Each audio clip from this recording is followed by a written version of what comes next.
ये स्टूडेंट्स, अगत्यनो प्रश्न मैं लास्ट टाइम कीधुं हतुं के मोस्ट आईएमपी प्रश्न 4 मार्क्स में पूछाई शकाय।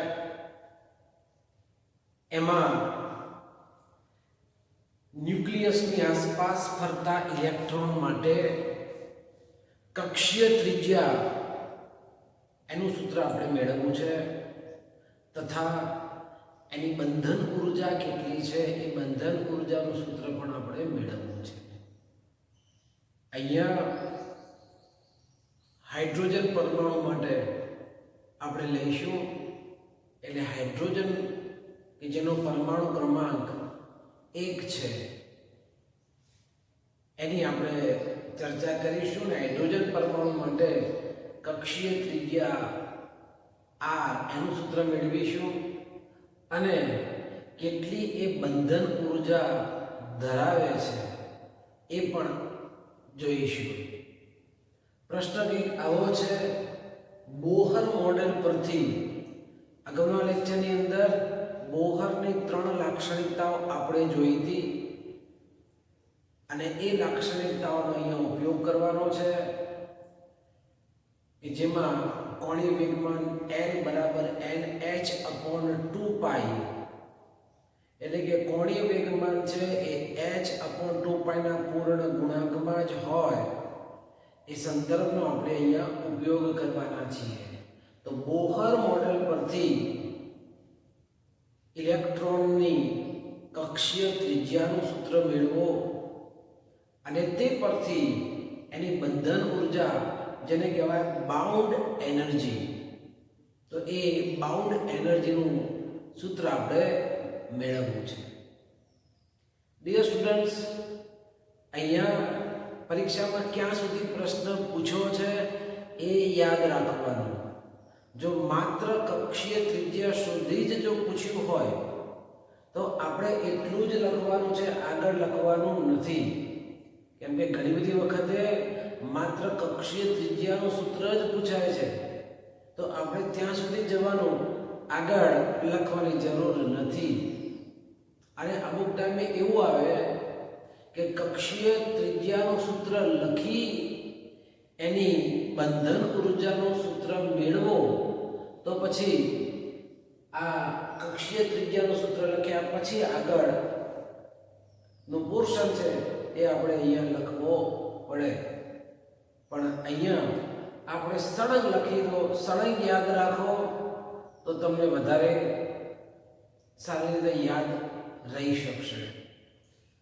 અહીંયા એક ન્યુક્લિયસ દર્શાવ્યું છે જેનો વ્યાપક સ્વરૂપમાં પરમાણુ ક્રમાંક Z અહીંયા લખ્યો છે એટલે આની અંદર Ze જેટલો ધનવિદ્યુત ભાગ, અહીંયા r જેટલી ત્રિજ્યા જેને કહેવાય કક્ષીય ત્રિજ્યા, એટલે એ કક્ષીય ત્રિજ્યા સાથે ઇલેક્ટ્રોન છે, ઇલેક્ટ્રોન પરિભ્રમણ કરે છે। દરેકે દરેક સ્થાને સ્પર્શીય વેગ v હોવાનો, વર્તુળમાં ગતિ કરે છે પણ એને લંબ સ્પર્શીય વેગ એનો v જેટલો થાય। ધારો કે આ પરિભ્રમણ કરતા ઇલેક્ટ્રોનનું દળ m, આ ઇલેક્ટ્રોન જે ફરે છે એ ઇલેક્ટ્રોનનું દળ ધારો કે m, એનો વિદ્યુત ભાગ ધારો કે e,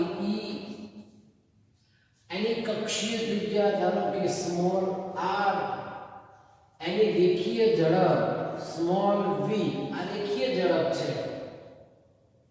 તો અહીંયા સ્થાયી અવસ્થા તો જ મળે જો કેન્દ્રગામી બળ વર્તુળમાં ગતિ કરે છે તો કેન્દ્રગામી બળ હોવાનું, કોઈ પણ વર્તુળમાં ગતિ કરતો હોય અને સ્થિરતા ધરાવતો હોય તો કેન્દ્રગામી બળ હોય જ। સાથે સાથે બે વિદ્યુત ભારો છે, ન્યુક્લિયસ છે એમાં ધન વિદ્યુત ભાર હોવાનો અને આ ઇલેક્ટ્રોન વચ્ચે લાગતું કુલંબીય બળ એ પણ કેવું હોય, આકર્ષણ પ્રકારનું હોય। કારણ એ છે કે અંદર ધન વિદ્યુત ભાર છે, આ ઋણ છે, માટે કુલંબીય આકર્ષણ બળ છે। આપણને ખબર છે કુલમ્બનો નિયમ. શું છે કુલમ્બનો નિયમ? કે લાગતું બળ F બરાબર K Q1 Q2 upon R², જ્યાં K એટલે 1/4 પાઈ એપ્સિલોન 0. અને એના સંદર્ભની અંદર અહીંયા વિદ્યુત ભાર સરખા છે અને એથી સૂત્ર જો તો F બરાબર K Q1 Q2 upon R², K એટલે 1/4 પાઈ એપ્સિલોન 0 Q1 એક વિદ્યુતભાર ઇલેક્ટ્રોન છે. અહીંયા પણ શું છે? ઇલેક્ટ્રોન એનો પ્રોટોન છે પણ વિદ્યુતભાર તો સરખો જ છે. અપોન R એટલે શું થશે? 1/4 પાઈ એપ્સિલોન 0 E² અપોન R² મળે. તો આ છે કુલંબીય બળ જે આપણે અહીંયા લખ્યું છે. તો કેન્દ્રગામી બળ mv² અપોન R અને કુલંબીય બળ 1/4 પાઈ એપ્સિલોન 0 E² અપોન R આ બંને સરખા હોવા જોઈએ. પરિણામ નંબર 1.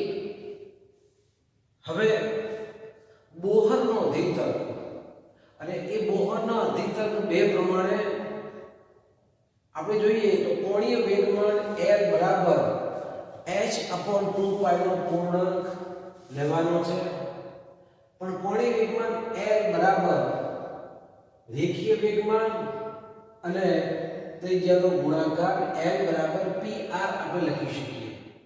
અને એ L બરાબર PR, P એટલે વેગમાન, P બરાબર mv એટલે L mvr લખી શકીએ બોહરના અધિતર્ક પરથી nh/2 પાઈ આપણે સરખામણી કરવાની. એટલે કે mvr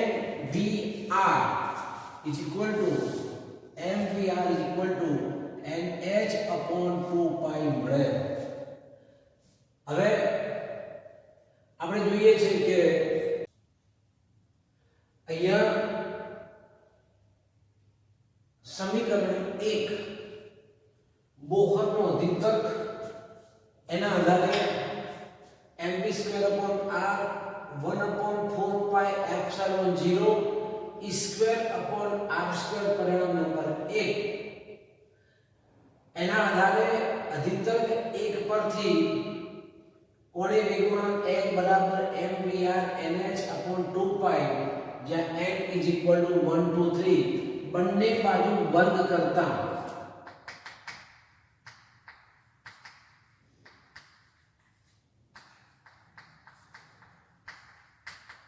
અને જો બંને બાજુ વર્ગ કરવામાં આવે તો તમે જોઈ શકો છો m² v² r² કરી દીધા વર્ગ n² h² અને 2 નો વર્ગ 4 પાઈ² 4 પાઈ² મળે.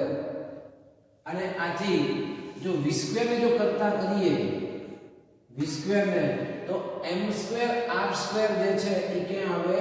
છેદમાં આવે. એટલે કે આ m² r² પેલી બાજુ છેદમાં આવશે એટલે 1/m² r² બાકીના પદો એમને એમ જ n² h² 4 અને પાઈ નો સ્ક્વેર. તો આ રેખીય વેગ આ v² મળ્યું. હવે આ v² ની કિંમત છે એ આ સમીકરણ 1 માં આ v² દેખાય છે ને, તો આ v² ની અંદર આ કિંમત અહીંયા અવેજ કરો તો સમીકરણ 3 ની v² ની કિંમત સમીકરણ 1 માં જો મૂકવામાં આવે તો જો m/r તો છે જ, તો m/r એમને એમ જ, પણ v² છે તો v² ની કિંમત શું છે? કેટલી છે?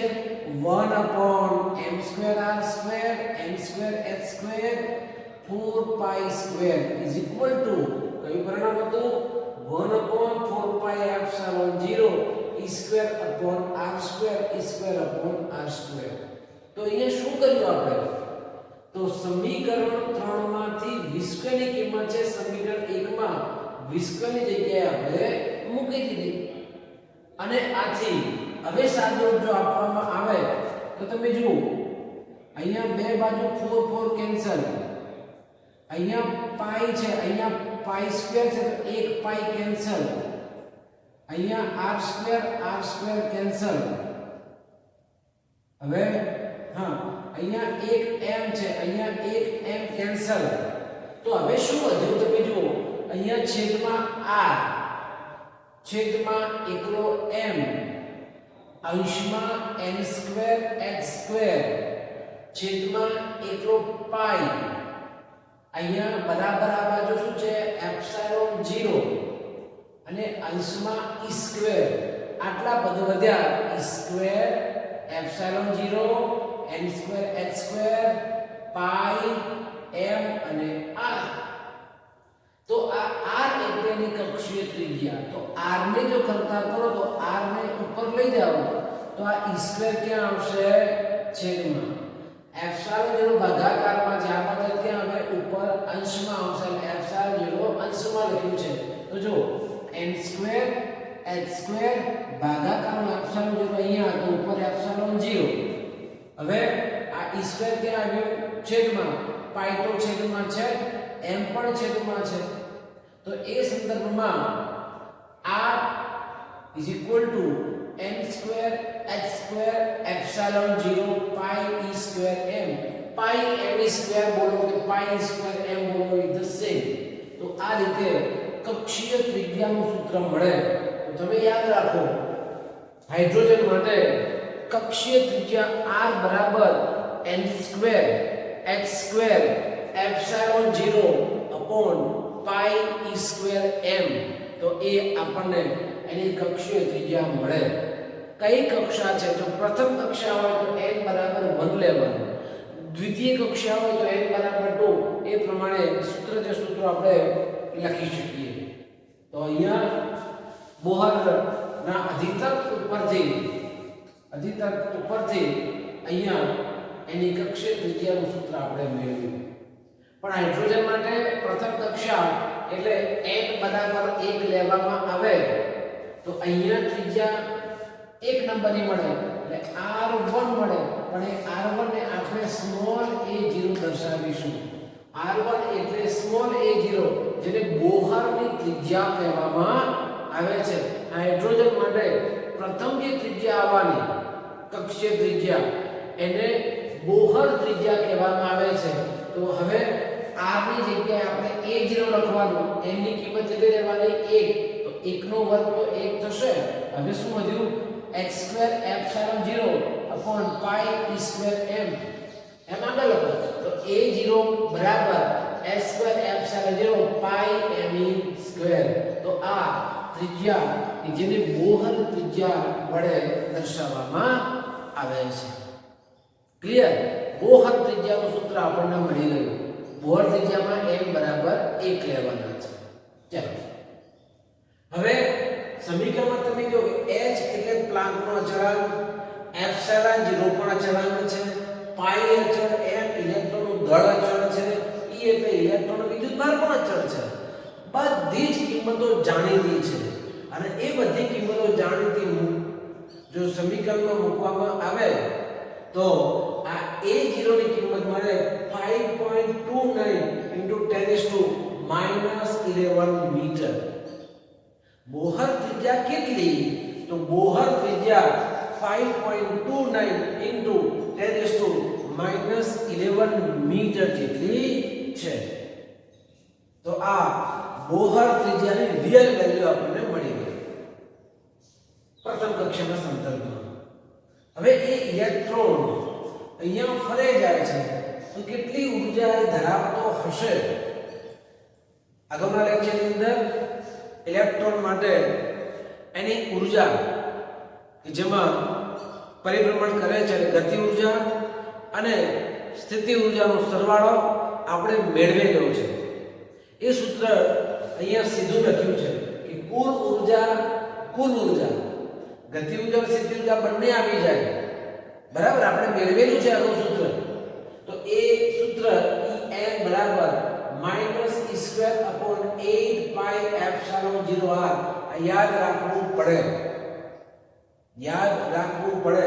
તો En n ની કક્ષાની બંધન ઊર્જા is equal to minus E square upon 8 pi epsilon 0 r માં r ની કિંમત છે એ સમીકરણમાં મૂકવામાં આવે તો અહીંયા તમે જુઓ r ની કિંમત હરેનું સમીકરણ 4 તો r ની કિંમત સમીકરણ 4 પરથી અવેજ કરતા તો en E સ્ક્વેર અપોન 8 પાઈ એપ્સિલોન 0 તેમને એમ જ પણ r ક્યાં છે છેદમાં છે r ક્યાં છે અહીંયા છેદમાં છે તો આ સમીકરણમાં છેદમાં છે તો આપણે છેદમાં કિંમત મૂકવી છે તો આપણે શું કરશું n² h² એપ્સિલોન 0 છેદમાં આવશે અને છેદના છેદમાં પાઈ E² m ક્યાં જતું રહેશે અંશમાં જશે માટે n² h² એપ્સિલોન 0 છેદમાં છેદના છેદમાં અંશમાં પાઈ E² m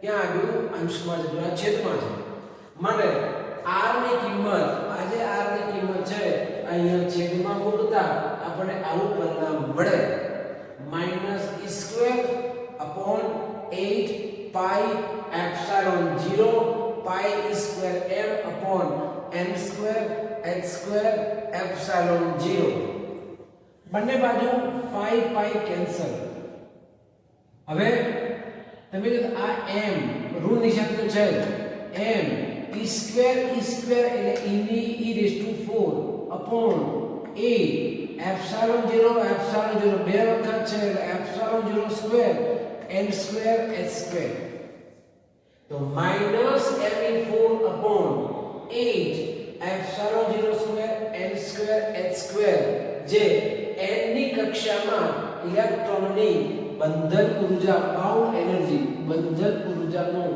આ સમીકરણ છે ડિયર સ્ટુડન્ટ અહીંયા m જાણીતી કિંમત છે e ઇલેક્ટ્રોન વિદ્યુત ભાર 1.6 10⁻⁹ કુલમ જાણીતો છે એપ્સિલોન 0 અચળાંક છે h પણ અચળાંક છે આ બધી કિંમતો જો મૂકવામાં આવે તો બંધન ઊર્જા En બરાબર -2.18 10⁻18 આ n² આપણે એમને રાખવાના કેમ એમ કે જેમ જેમ કક્ષાઓ બદલાશે એમ અહીંયા જોયું ને જેમ જેમ કક્ષાઓ બદલાશે એમ એની ઊર્જાનું સ્તર પણ બદલાશે અલગ અલગ કક્ષાઓ માટે એના ઊર્જાના મૂલ્યો જુદા જુદા હોવાના અને માટે -2.18 10⁻18 અપોન n² જૂલમાં આવે પણ જો ઇલેક્ટ્રોન વોલ્ટમાં જો લઈ જવું હોય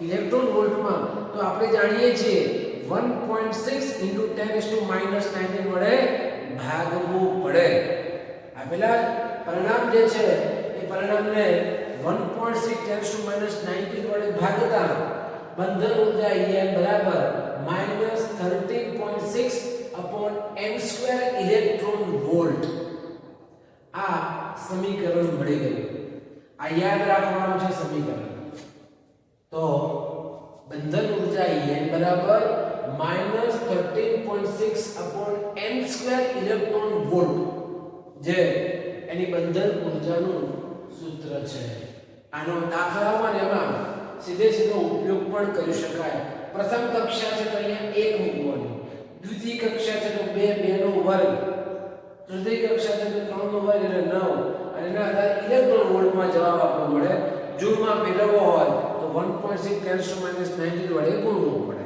તો આ રીતે બહુ સરસ મજાનો પ્રશ્ન કે જેમાં કક્ષીય ત્રિજ્યા અને એની બંધન ઊર્જા કેટલી અને એ બંધન ઊર્જાનું સમીકરણ આપણે અહીંયા મેળવ્યું ક્લિયર જે કેટલાક સમીકરણો છે આપણે યાદ રાખવા પડશે ને બાય હાર્ટ જો તમે લખતા જશો એટલે સરળતાથી 4 માર્કનો પ્રશ્ન છે એને તમે એટેમ્પ્ટ કરી શકશો